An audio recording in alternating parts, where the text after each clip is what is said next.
Welcome back to Foxborough Rush. Now, Casey and I were just talking about the wide receiving room. You heard from Mike DeSalt at Patriots.com as well. We're saying how much we love it. Doesn't mean the Patriots should not add to it. We'll say the same thing with the defense. So the latest news around the NFL, Terry McLaurin still seemingly far apart from making a deal with the Commanders, and he has requested a trade as far as yesterday. Then today, Micah Parsons threatening the same, but also to just sever all ties with the Cowboys as well because Jerry Jones is being Jerry Jones. I want to start with the Micah Parsons report because that's the latest news, Casey, and it is some of the most absurd stuff I've read, but I'm going to read it here. So Diana Rossini of The Athletic reported today, Micah Parsons' Cowboys relationship has deteriorated to the point where the star pass rusher is considering drastic measures, which could include a trade request or even a declaration that he is severing his relationship with the team.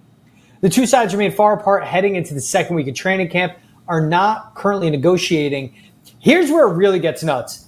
Among the key issues, Micah Parsons spoke directly with Jerry Jones over multiple days in the spring. The team believed those conversations were negotiations and that it had a deal. Yeah, totally. The guy that's supposed to become the highest paid player in the league and not quarterback, he'll just do the negotiations himself. They don't want to deal with his agent. Multiple league sources said that. Parsons believed the talks were just conversations and wanted his agent to handle the negotiations. No duh. When his agent, this is the worst part, Case, when his agent attempted to start negotiations, the Cowboys declined to engage with him and told the pass rusher they believed they already had a deal. Now the team is refusing to engage with Parsons' agent at all, creating a tense standoff amid increased friction. Michael Parsons' agent is Dave Mulugeta. He's the best agent in the NFL today. He's the number one guy. And I'm sorry, David Mulugeta's job is to negotiate on his client's behalf, and he's doing that. Jerry Jones's job, you want to be the owner, you want to be the face of the franchise, you want to make everything about you, you want to be the GM that clearly does not know how to negotiate and get ahead of the market and make smart deals with your players. You have to negotiate with the agents. This is the most absurd thing I've ever heard. It's pretty simple. The player plays the game and they execute. And Micah Parsons didn't miss a single game last year while he knew he was up for an extension. And he played it better than anyone playing through injuries. That's his job, to sack the quarterback, get pressures, and make plays. His agent's job is to get him paid. Your job, Jerry Jones, as the owner, is to negotiate with the agent. This is the most scared little kid stuff. I'm really mincing my words here with Jerry Jones. This is the most scared BS I've ever heard. For Jerry Jones, are you a self-respecting anything? You will not negotiate with the agent because you had a conversation with Micah Parsons? Get out of here. Get over yourself. He is the best player on your team. He's the face of the franchise. He's the best defensive player in the league. And your team is not what it once was. You need Micah Parsons more than he needs the Cowboys. I was just reading this earlier when the news broke, and I read it again, and that's insane. There was this quote, too, for Jerry Jones. It's not uncommon for me and not anything that there's a lot of angst over. He's doing a real good job of being here, and that's important. We are where we are, and I signed the check, period. Yes, you signed the check. You should have signed it last year. He's so frustrating. He's just an idiot. And the fact that he wants to walk around, big swinging thing, I'm the man, Cowboys are the best, it's all about me, but you won't negotiate with an agent? And it's a pretty simple negotiation. Here's the highest paid non-quarterback. This is what he's making on average. We're going to beat that by $5 million. Here's his guaranteed money at signing. We're going to beat that by $5 million. Here's his fully guaranteed money. We're going to beat that by $10 million. That's all it takes. The longer this drags out, the more ugly it gets between Micah and Jerry, and the higher the price goes up. The dude is a moron. He is an idiot, and I cannot believe he's refusing to talk to the agent because he believes he has an agreement with Micah Parsons. And shame on you, Jerry Jones, for trying to play that game with Micah Parsons too. Probably having an honest combo, probably healthy. Yeah, sounds good. My agent will talk to you, and now they're not picking up the phone. They are scared.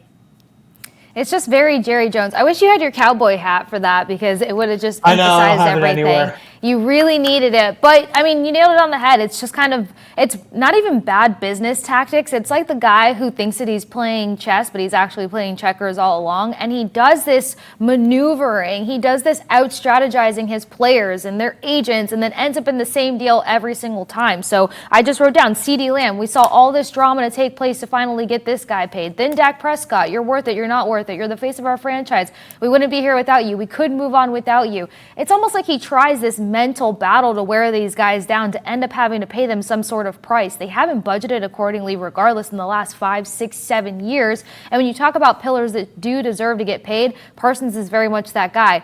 We talk about people that are consistent in the sack column, and that's somebody who's been capable of doing it regardless of the dumpster fire going on around him. And so to say that you're not going to talk to a guy's agent, that's just completely obscene, because most of the time it's the agents that actually know this level of conversation and all the keywords that need to take place so that both parties can move on happily and fulfilling wise. And at this point, who wants to do business with Jerry Jones? I feel like Parsons, I understand why he's saying that the relationship is deteriorating, because even if they got to the right number, even if they got to it where both sides benefit, the character of all of it, I wouldn't want to play for the guy.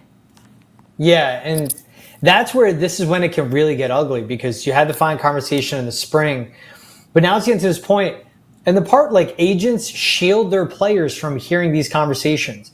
They're going to be very straightforward. It's going to be numbers. They're going to point out things. Players don't want to hear that, and they shouldn't have to. Mm-hmm. He's done what he's done since he's entered the league, changing his positions, being one of the most impactful players on the defensive side of the ball. And again, is the Cowboys' best player at a premium position of rushing the quarterback. And Jerry Jones could have extended him in the middle of last season, right at the end of last season, at any point last year, or well before training camp, well before the draft, well before we got to this point. And he would have saved a lot of money. But then Myles Garrett went out and got paid. TJ Watt went out and got paid. And Micah Parsons' price went up. This guy, he's done it with Ezekiel Elliott, Dak Prescott, CeeDee Lamb, Trayvon Diggs. Some were bad signings. Some have been good signings.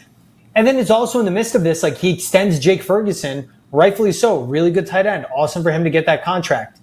You have the money, and he goes, I signed the check, period. It's a weird ego thing. The guy, like, it's just, he's outdated, and I just cannot believe that he will not talk to the agent.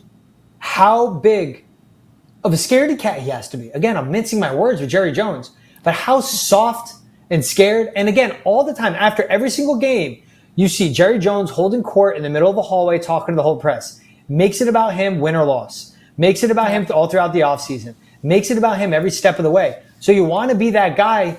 Well, you don't want the responsibility. You don't want the challenges, like getting into negotiations with Dale of Mulugeta, which, again, it's going to be very easy. This isn't a guy asking to get paid that shouldn't get paid. He should have gotten paid last year or the year before. You're choosing to pay him now, and now you're just trying to go with the soft, coward way out of it. So I can't believe it. Now, there is a part of, look, he's down in demand to trade. He wants to sever ties with the Cowboys. First round pick, I don't care how high it is. You throw in probably a young player like a Keon White, maybe throw in another player. Let's go with a Kendrick Bourne, a veteran receiver. And I would go like a future third as well. I think that's where the conversation would start for the Patriots, to get a Micah Parsons, who's the best defensive player in football. And I would do it, because this pick, Patriots can make the playoffs. They could not. This pick could be top 15. It could be top 10. You won't find someone better than Micah Parsons in this upcoming draft, who is a proven pro and one of the best at the game. I mean, he absolutely fits. Think of some of the narratives that have taken place between what Vrabes has said about what he wants out of his defense and what defensive players have said throughout training camp so far. It's all about getting to the quarterback. It's all about making their opponent uncomfortable, and that's something that they want a part of their identity through and through for the upcoming season. So when you got Barrymore sitting there talking about how they're already getting closer to that, imagine having a 12, 13, 14 sack guy on your roster, and not to mention is now he's feeling free, he's feeling seen, he's feeling accepted. That's the kind of destructive behavior you want coming off the edge for this Patriots team. And I feel like they'll throw in any kind of sweeteners they can to make it make sense, because this is a guy who's very much within his prime. And I feel like the ceiling hasn't even been touched yet once he gets a team to be around a little bit more synergy when it comes to the defense. Yeah, and that's something too, where like if he entered into this Patriots team and is on their defense, I mean, it just elevates them. That's a guy that's impacting every single play. He's one of the best pass rushers in the league. And the Patriots have the draft assets. They have the cap room. Now, that's going to get interesting, because they'd be paying Micah Parsons, then they have to pay Christian Gonzalez, and they have to pay Drake Maye. So they would be ahead of schedule with talent, but they'd also be ahead of schedule when it comes to payroll. The other side of this, we opened it with Terry McLaurin now demanding a trade from the Commanders because they're so far apart. We know Adam Schefter reported that he wants something in the ballpark, and he wants more than what DK Metcalf got from the Steelers. $33 million a year annual, $60 million guaranteed. Same thing, and I've said it. Second round pick, I started there with the Pats. Let's go with the future fourth. Throw in another player. I would get Terry McLaurin in New England because then he is the wide receiver in one. And then Stephon Diggs is a really good wide receiver too. Because let's not forget, when he was in Houston, no torn ACL, he was a wide receiver 2-3 there with Nico Collins and Tank Dell. He'd be fine as wide receiver too because that's nothing bad. Josh McDaniels' offense, it spreads the ball, gets everyone fed, gets everyone paid. And Terry McLaurin, again, as Micah Parsons would elevate the defense, Terry McLaurin would elevate the offense.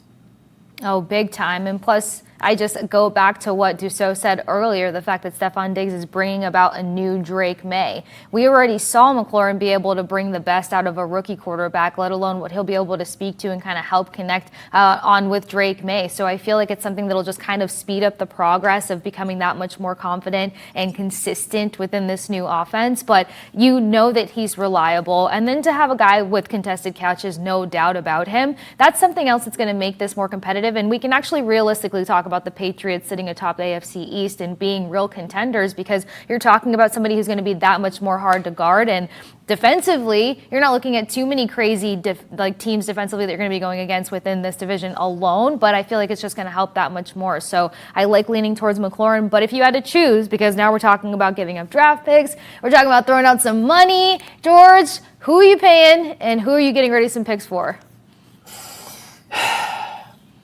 I would have to go with Micah Parsons. How can you pass I didn't up? think you were going to do that. If that guy's on the market, he's the best defensive player in football. He's still really young. He's been productive. He hasn't missed a ton of games.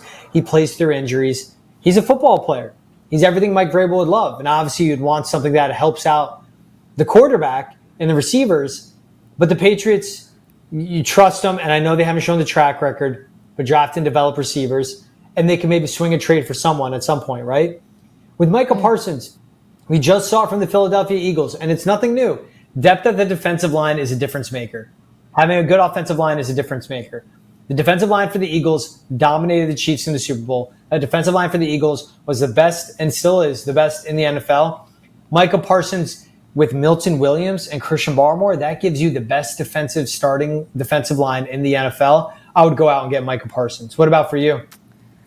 Yeah, in order to not be a hypocrite, I think I have to stick with the scary Terry sell and be like, bring him here. And plus, I mean, it'd make the offense more exciting, but I have said that this defense is really going to be the pillar for this offense being able to stay in most of its games as they just continue to work throughout this season. So when you get that much more formidable on defense and you know that they might spend some more time on the field, possibly potentially through those first couple of weeks, you want a scary guy like Parsons on your roster, that's for sure. And he fits the bill. They both would make an impact. They both play premium positions. I think the more realistic with the price tag and everything would be Terry McLaurin from a Patriots timeline standpoint and price tag. But again, timeline, you would then have, and we'll see how special Keon White can be, but I don't think he stays if you get a Micah Parsons. You'd have Drake Maye, who could be an elite quarterback. You have Christian Gonzalez shaping up to be an elite corner. Then you have Micah Parsons, who is an elite edge rusher. And then it's fine. You make the money work. There will be that expensive year. But you can make it work with guaranteed money. You pay Michael Parsons now, and then you restructure and make more guaranteed money moving forward. Frees up the cap space. You can pay Christian Gonzalez. You can pay a Drake Maye. You can pay a fill in the blank at a certain point as well. They can make the money work. It's on ownership being willing to make the money and pay it as well.